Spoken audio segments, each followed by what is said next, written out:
Do Terezína jsem schopná jet a do Osvětimi říkáme všichni jednou a dost. To je tak něco strašného, že od té doby a možná, že od té doby, co jsem v tom Osvětimi byla, se mi to všechno ještě víc vrátilo. Protože to, co bylo Osvětimi, nikdo víckrát už nemůže.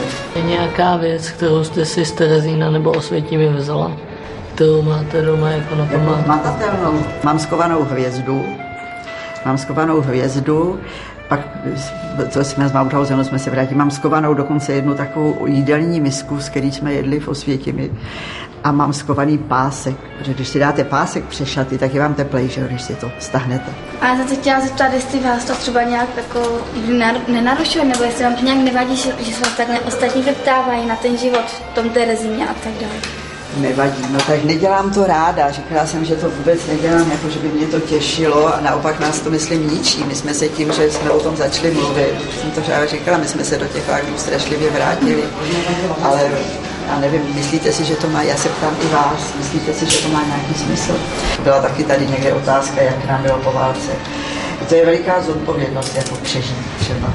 My jsme si, každý jsme si ptal, proč zrovna já, když byli jiní a byli třeba lepší a nadanější a schopnější, proč já?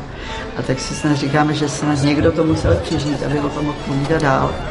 A když už jsem teda tady zůstala, jsem nějak... Takže to je naše povinnost, my to bereme jako povinnost k těm, který by vám to třeba povídali a který povídat nemůžou.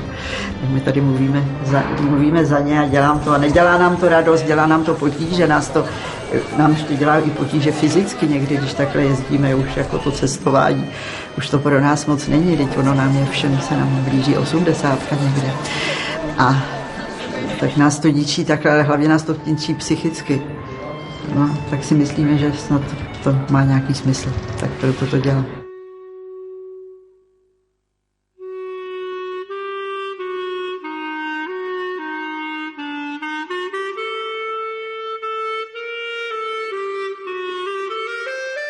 Jednou nám sem pan učitel zavolal a říkal, byl to pan učitel ze Stříbra, a říkal, paní Chládková, nám děti začaly hajlovat, co s tím máme dělat, my bychom chtěli přijet k vám do Terezína.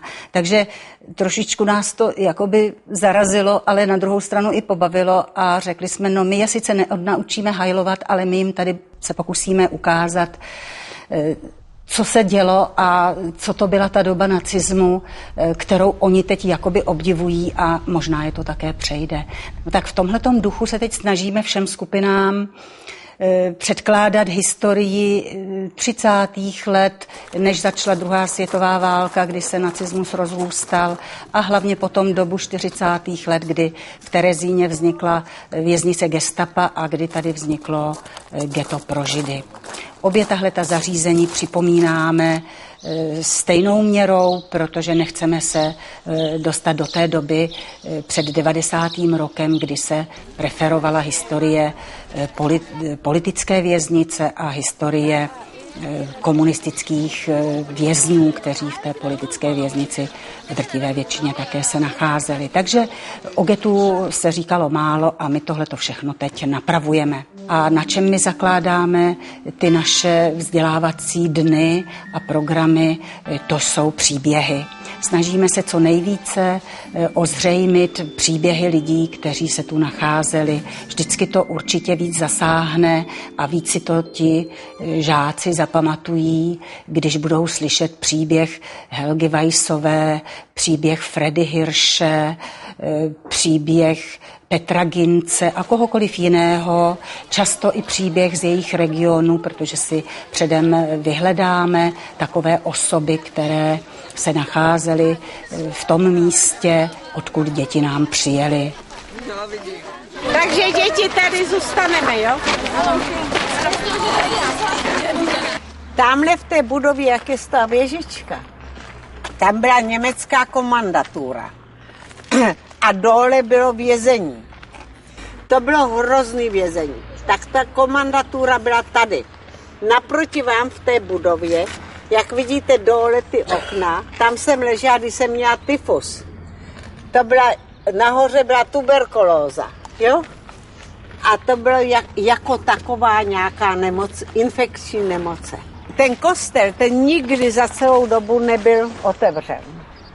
A ta druhá budova s těma obloukama, to byl taky dívčí hajm, dívčí domov a tam bydleli, co přijížděli ty transporty později, bydleli tam děvčata z Německa.